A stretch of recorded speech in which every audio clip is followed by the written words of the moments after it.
সম্মানীয় বিচাৰক আৰু বিশিষ্ট ব্যক্তিসকল ইতিমধ্যে আহি উপস্থিত হৈছে বুলি আমাক জনাইছে। কিছু সময় পাছতেই আজি হ'ব লগা আপোনালোকে অতি আগ্ৰহেৰে বাট চাই থকা খেলখন আৰম্ভ হ'ব। ধন্যবাদ।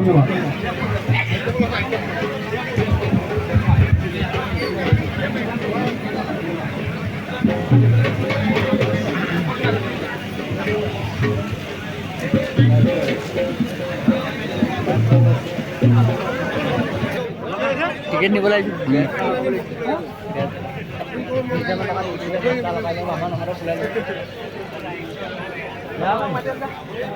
মায়ঙৰ বেচটা মায়ঙৰ পৰা মগাই নি বেচটা বোলে আমাৰ পইলা ফেটে গোটেই সোপা গাড়ী পাই চাফা মই এটা টিকেট আছে টিকেট আলটা লাগি গ'লে তোক পানী লাগিব না মই ঠিক আছে পানী মেটালকে লৈ লওঁ